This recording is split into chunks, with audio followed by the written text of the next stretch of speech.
Добрый вечер. Вы смотрите «Якутия Лайв», проект «Мой доктор». С вами Иван Луцкан. Врачи не устают повторять: болезнь всегда легче предупредить, чем ее лечить. А если вопрос касается такого серьезного заболевания, как онкология, здесь важно проявить особенное внимание к своему здоровью и здоровью своих близких. И сегодня в гостях программы «Якутия Лайв. Мой доктор» заслуженный врач Республики Саха-Якутия, кандидат медицинских наук, главный внештатный онколог Минздрава Якутии, заведующая противоопухолевой лекарственной терапии, председатель Ассоциации онкологов Республики Иванова Феодосия Гавриловна. Добрый вечер, Феодосия Гавриловна. Добрый вечер.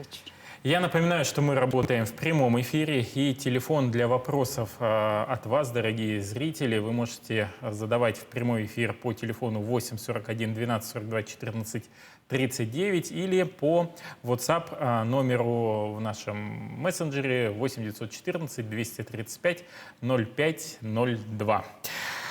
Якутия — регион особенный во всех его проявлениях. Холодная зима, жаркое лето, резко континентальный климат. Вот как можно характеризовать развитие онкологических заболеваний у нас в Якутии? Как-то влияет ли особенности нашего региона на течение опухолевого процесса?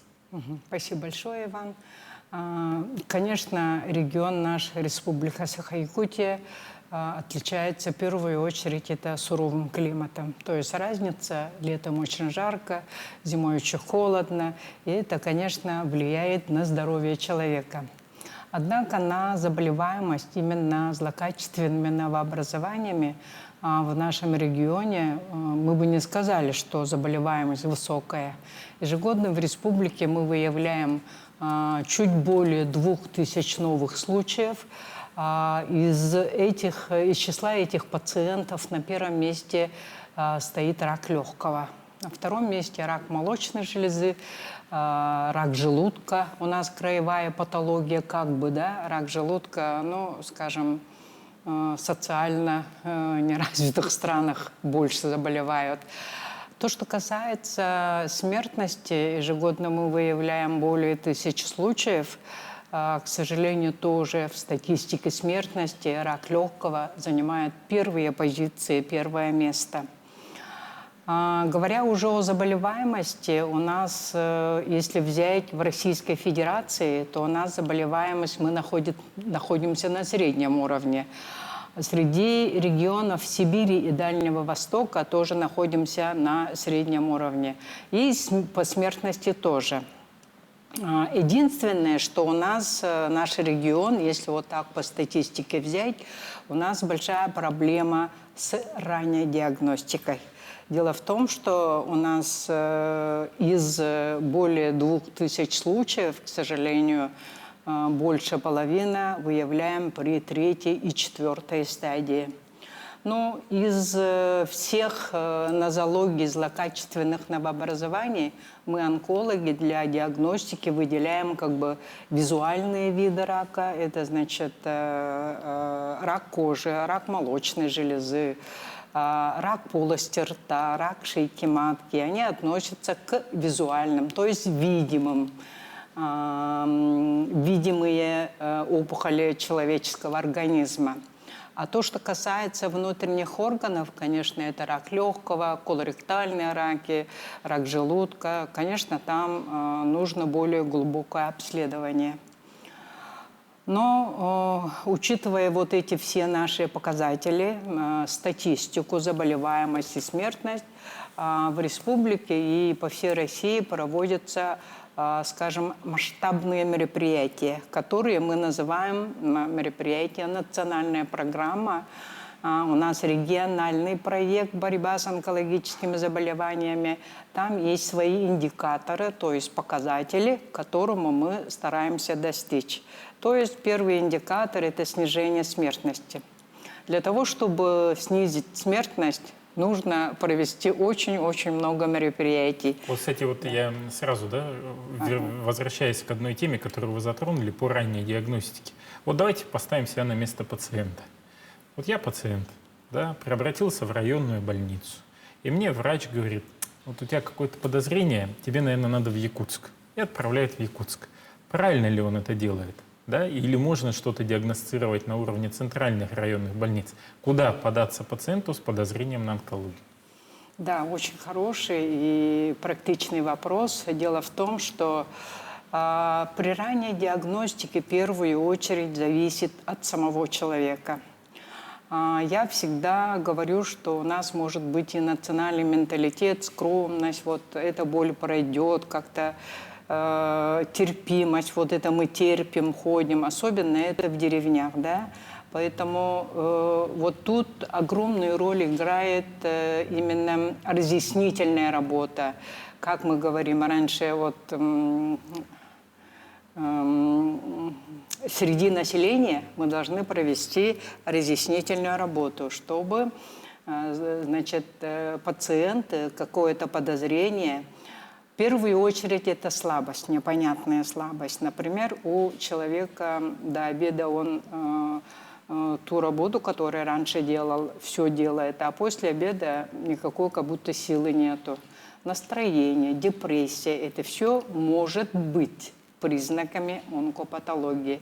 Если, значит, в районных центрах мы для того, чтобы приблизить онкологическую помощь населению по всей России, открыты центры амбулаторно-онкологической помощи. Таких центров у нас в республике 15.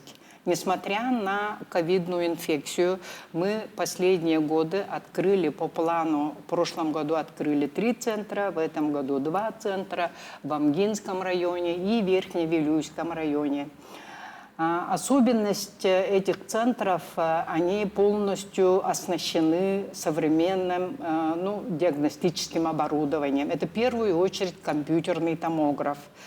В районных центрах, если есть компьютерный томограф, это, конечно, очень большой плюс для диагностики злокачественных новообразований органов дыхания брюшной полости. Конечно, на местах это исследование проводится, делается, однако обязательным условием для диагностики является контрастное усиление этого исследования. Сейчас население очень грамотное, они сейчас все стараются это исследование пройти с контрастным усилением. И эти центры, они также оснащены ФГДС, оснащены УЗИ-аппаратом. И самое главное, эти центры, они все имеют, значит, врача-онколога. От кадра очень много зависит, и мы, онкодиспансер, проводит плановую работу для обучения этих онкологов, для диагностики. Еженедельно ведем мониторирование.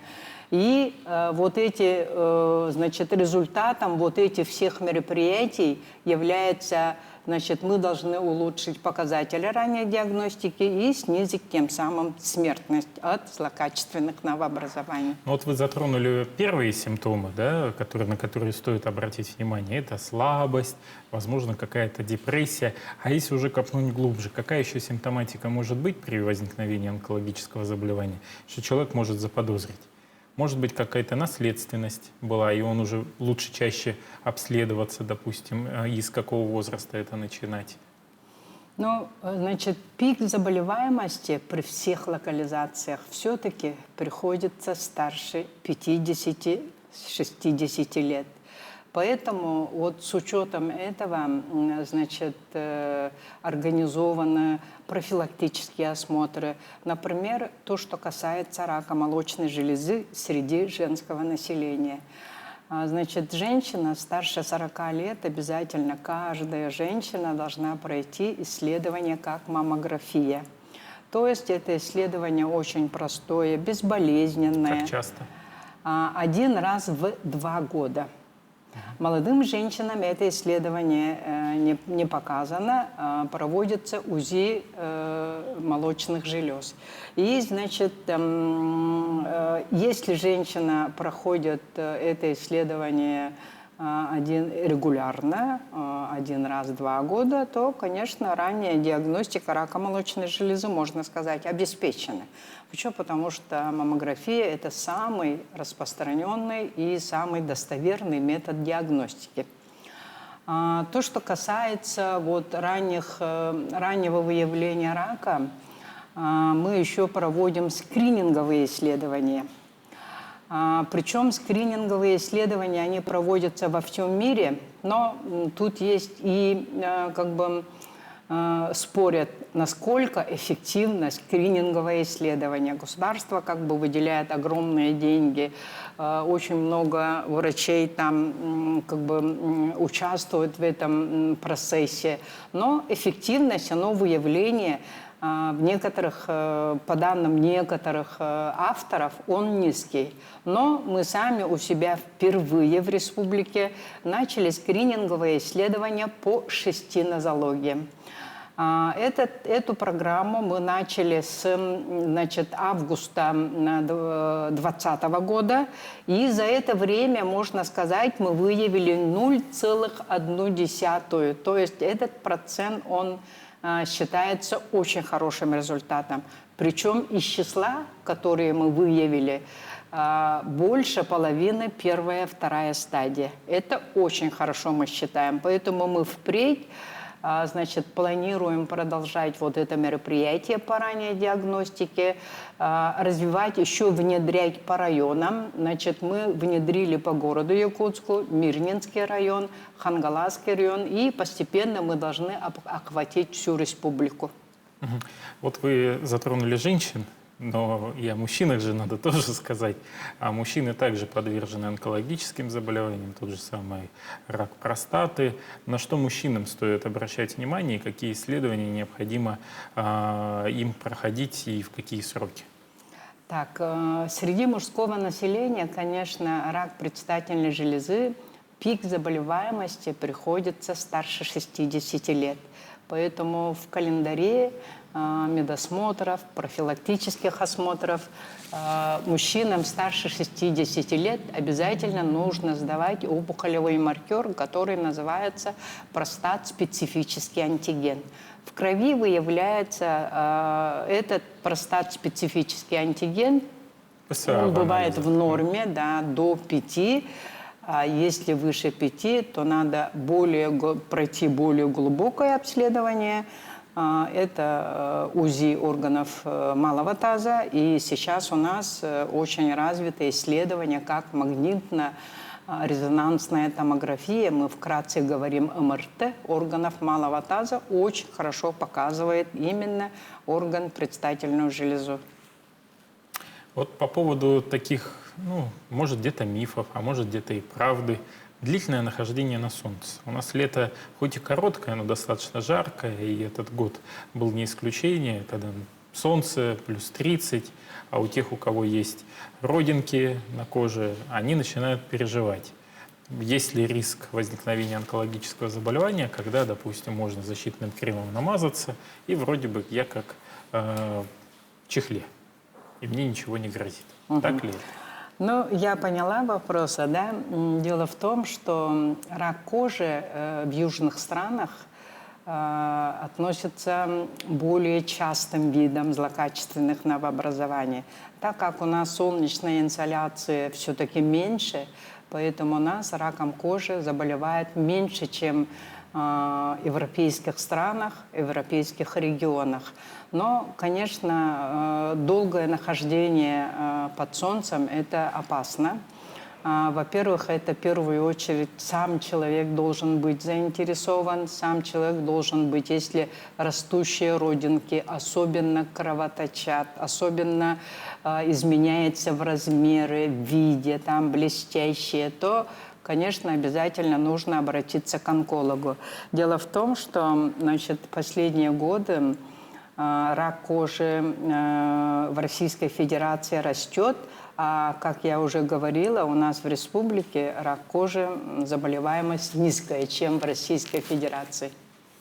Вот, кстати, по поводу мужчин и женщин, все-таки есть какая-то статистическая разница между количеством выявленных онкологических заболеваний у женщин или мужчин? У кого больше, у кого меньше? Конечно, есть. Среди женского населения это рак молочной железы, а среди мужского населения это рак легкого.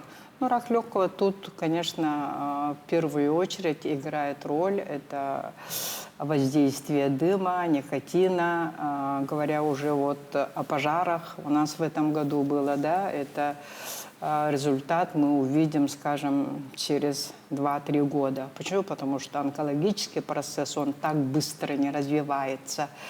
Там идет длительный процесс воздействия канцерогена, изменения, нарушения там, клетки.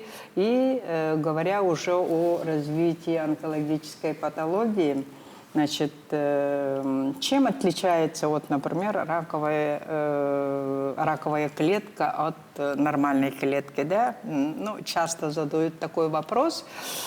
Дело в том, что злокачественная клетка отличается тем, что если нормальная клетка делится там определенное количество, там сутки или там в течение месяца, а раковая клетка под действием мутации происходит очень быстрое деление этих клеток. И образуется там отдельно вот типа опухоли. И развивается, растет эта опухоль в любом органе абсолютно, начиная от кожи, кончая внутренних органов. А вот давайте теперь еще раз вернемся на место пациента. У него диагностировано онкологическое заболевание. Я так понимаю, его диагностируют только исключительно по результатам гистологического исследования. Да. Вот это уже подтвержденный диагноз. МРТ – это лишь предположение. Только когда мы возьмем кусочек вот этой опухоли, посмотрим его на гистологии и четко скажем, вот здесь, соответственно, клетка патологическая. Тогда можно выставлять диагноз.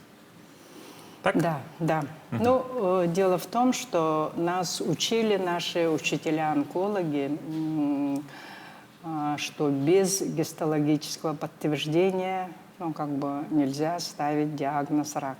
Можно говорить опухоль. Опухоль, она бывает разная. Она бывает и доброкачественная, и злокачественная. Есть безобидные опухоли. Поэтому прежде чем до гистологии как бы не стоит установить диагноз злокачественное новообразование. Однако гистология, вот гистологическое исследование, по-другому мы говорим морфологическое исследование, это длительный процесс. За 2 дня не делается. Это в среднем делается 10 дней в среднем. А если нужна, это сложная опухоль, иммуногистохимическое, более сложное там исследование, то иной раз даже 2 недели. Поэтому, конечно, в течение 10 дней, 2 недель пациенты переживают, ждут результата. И во всем мире нет метода, чтобы так быстро, экспресс такого метода нету. Обязательно нужно ждать 10 дней. Вот я почему этот вопрос-то и задал, потому что очень часто среди пациентов ведут разговоры, что ой, нам так долго там туда-сюда, потом пока нам этот диагноз поставят, время уходит, а лечить надо. Вот как происходит этап лечения пациентов до получения подтверждения гистологии и его наблюдение уже после получения гистологического анализа в зависимости от того, да или нет? Да, очень хороший вопрос. Вот когда у каждого человека происходит как бы подозрение на онкопатологию, конечно, человек переживает. Поэтому даже день становится очень длинным.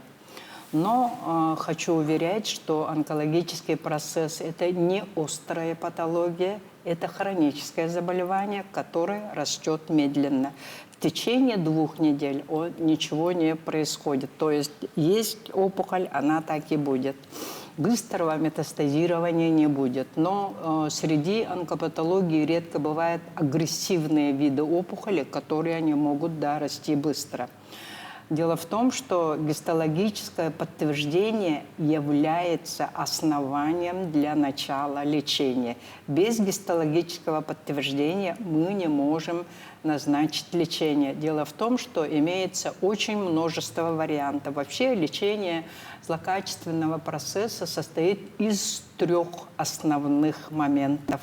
Мы говорим 3 кита. В первую очередь это хирургический метод, когда имеется опухоль без отдаленных метастазов, то есть лежит аккуратно, нераспространенная форма, то в таком случае, конечно, имеет огромное значение хирургическое удаление опухоли. Есть второй метод – это лекарственное лечение. В настоящее время лекарственное лечение бурно развивается во всем мире. Особенно в последние годы развивается иммунотерапия. То есть иммуноонкологическими препаратами мы сейчас можем лечить и злокачественный процесс. И третий метод – это лучевая терапия. Лучевая терапия сейчас во всем мире тоже очень бурно развивается в связи с развитием технологий, медицинской технологии. Сейчас у нас есть в республике, благодаря национальной программе, были закуплены очень дорогостоящие, очень хорошие ускорители, линейные ускорители по-другому. Но если проще сказать, то особенность этих линейных ускорителей аппаратов является нацеленное, направленное, стреляет в цель. Только в опухоль. Цель, в опухоль. То есть не затрагивая окружающие ткани и органы. Поэтому, конечно, благодаря развитию технологий, конечно, лечение онкологических пациентов на сегодняшний день по сравнению даже, скажем, 5 лет тому назад совершенно разные. Поэтому иногда пациенты, когда я начинала работать, например, я сама химиотерапевт, то есть лекарственным лечением занимаюсь, было понятие такое, что все пациенты, которые получают химиотерапию, они все погибают. Такое понятие даже до сегодняшнего дня есть, то есть ухудшение состояния. Ну да, конечно, химиотерапия, она вызывает и тошноту, и рвоту, но, именно химиотерапия имеет противоопухолевое действие, то есть напрямую воздействует на опухоль. Сейчас очень, как я уже говорила, бурно развивается лекарственная терапия. Есть умные препараты, нацеленные. Мы эти препараты говорим таргетные препараты. Мы говорим эти препараты иммуноонкологические препараты. Поэтому, конечно, в лечении онкологических пациентов на сегодняшний день появились очень хорошие возможности. Несмотря на стадию, даже в зависимости от локализации опухоли, если это даже 4-я стадия, на сегодняшний день мы можем твердо сказать, что мы можем помочь пациенту реально продлить жизнь пациента. Факт в том, что все равно продлить очень тяжело, когда, наверное, процент небольшой, когда на 4-й стадии человека удается вообще спасти и совсем ликвидировать опухоль. Самое важное, и вы об этом говорили, это ранняя диагностика. 1-я, 2-я стадия – это еще тот процесс, который возможно и остановить, и сделать очень длительную ремиссию. И 20, и 25 лет люди после этого могут жить счастливой жизнью и не думать о своей болезни. Но опять же, возвращаясь к пациентам, по поводу лекарств, которые вы затронули, иногда появляются объявления о том, ой, вот это лекарство надо, вот это лекарство надо. Как с оснащением сейчас в онкологическом диспансере лекарственными препаратами? Лекарственное обеспечение, да? Это вопрос, конечно, последние годы лекарственное обеспечение, мы скажем, все препараты у нас есть. Дело в том, что именно благодаря государственной программе, национальная программа борьба с онкологическими заболеваниями, выделяется колоссальная сумма, миллионы рублей для закупки онкологических препаратов. На сегодняшний день вообще в Российской Федерации именно благодаря национальной программе онкологические пациенты получают весь, список лекарственных препаратов, которые нужны. То есть если возникает трудность, тогда необходимо обратиться или в ЦРБ по месту жительства, если они наблюдаются в тех же самых центрах амбулаторной онкологической помощи, или если пациент ваш, то непосредственно к вам. Есть несколько, путей обеспечения лекарствами онкологических пациентов.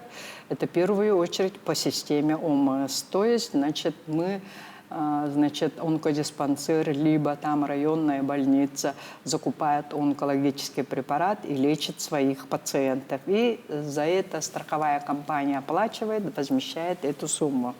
Но, значит, иногда бывают проблемы с обеспечением, то есть из-за маленького количества, например, это часто бывает в районах, да, например, один пациент есть, ему, скажем, нужен там 10 флаконов дорогостоящего препарата, но из-за того, что 10 флаконов или там 2 флакона, 3 флакона, торги, конкурсу по закупу не происходят из-за того, что там малое количество флаконов. Но, несмотря на это, если вот мы, онкологический диспансер, это головное учреждение в республике, у нас обеспечение препаратами на сегодняшний день очень хорошее, поэтому если, значит, такие случаи есть, то мы индивидуально решаем. Поэтому я могу сегодня твердо сказать, что препаратами у нас в республике на сегодняшний день очень хорошо. Когда я начинала работать, вот препараты, новые препараты Токсаны, люди лечились только в Москве, у нас вот республики не было денег закупить. А сейчас совершенно другая ситуация. А паллиативная помощь где у нас оказывается? Паллиативная помощь – это очень больная тема, я бы сказала, да. Дело в том, что у нас в республике есть более 100 значит, коек в республике. Это они расположены, они называются койками сестринского ухода, и они все распределены по районным больницам. То, что касается города Якутска, у нас в Кангаласах имеется, значит, отделение паллиативной помощи, по-другому в народе говорят хоспис, но там, конечно, и неврологические, и онкологические все пациенты находятся, но частенько бывает там очередь. Поэтому, но, несмотря на это, вот именно опять возвращаемся к нашей программе вот национальной. Эта программа гласит, мы должны увеличивать паллиативные койки. То есть пациентам, которым находятся дома, именно с этой целью вот они и паллиативную помощь сейчас на местах оказывают вот эти центры амбулаторной онкологической помощи. Таисия Георгиевна, у нас время просто ограничено. Не могу не спросить про ковид. 3 вопроса таких точечных. Первое. Вакцинация и онкология. Можно ли ставить вакцины при онкологических заболеваниях? Обязательно. Все онкологические пациенты должны, значит, вакцинироваться. Дело в том, что если пациент закончил весь процесс лечения, то вакцинируется. Даже сейчас у нас вышла методическая рекомендация, между циклами химиотерапии надо вакцинироваться. Почему? Потому что смертность от ковида среди онкологических пациентов, к сожалению, высока. Потом новый миф, что вакцины, любые вакцины вызывают онкологию. Нет, это что-то ошибочное, и это наукой не доказано. Не может быть. Ну, сейчас, конечно, вокруг этой вакцины очень много говорят. Как говорится, диванных экспертов очень много. Но я могу как онколог твердо сказать, что наукой это не доказано. Это просто что-то. Миф. 3-й вопрос. Ковид, забыли обо всех заболеваниях, в том числе об онкологии. Работает ли онкологический диспансер в том же режиме, в котором работал раньше? Ну, среди онкологических пациентов ковидом тоже болеют, конечно, но наше министерство своевременно они приняли меры и, значит, открыли койки, ковидные койки для онкологических пациентов. Поэтому на сегодняшний день, опять-таки, я скажу, что наши пациенты, если выявляем ковид, то они госпитализируются там. Другой вопрос. С первых дней вот этой инфекции мы открыли лабораторию, где мы определяем среди онкологических пациентов и ПЦР-диагностику, и ЕФА-диагностику. Поэтому пациент сегодня сдает анализ, после обеда результат есть, и сразу мы госпитализируем либо на ковидную койку, либо в свою койку, если плановая госпитализация. Наверное, весь коллектив онкологического диспансера ждет новоселья в следующем году. Связано ли будет рост по следующему выявлению онкологии с тем, что ввелось здание, появилась новая диагностика, новое оборудование, и, соответственно, мы получим фактически рост заболеваемости? Конечно, вот строительство онкоцентра, как я помню, как я пришла в онкологию 30 лет тому назад, и тогда говорили, но все-таки у нас вот следующий год завершится строительство, почти уже коробка закончена, окна поставлены. Конечно, там будет увеличение количества коек, обязательно, несомненно, условия для пациентов улучшатся намного в разы. Там двухместные, одноместные палаты. И, конечно, планируется в этом центре значит, поставить самые новейшие, современнейшие оборудования для лечения онкологических пациентов. Это очень важно. Теперь, значит, большая работа идет по подготовке кадров. И, конечно, мы с большой надеждой ждем окончания, завершения вот этого строительства. Благодарю вас, Феодосия Гавриловна, за столь познавательную и важную информацию, с которой вы сегодня поделились с нами. От всей души хочу пожелать успехов в вашем деле, очень нужным, потому что вы действительно работаете для всех жителей республики, помогаете, спасаете и продлеваете жизнь от такого коварного заболевания, как онкология. Ну а вам, дорогие друзья, хочу пожелать всем в первую очередь здоровья, потому что здоровье никогда не купишь ни за какие деньги. И хочу пожелать, чтобы мы все вместе справились с той болезнью, которая сейчас активно гуляет у нас в пространстве. Это ковид. Так что вакцинируйтесь, не забывайте, берегите себя и своих близких. На этом выпуск программы «Якутия Лайв» подошел к концу. Меня зовут Иван Луцкан. Смотрите нас по будням в 19:15. Расскажем, чем живет Якутия. Всего вам самого доброго. Пока-пока.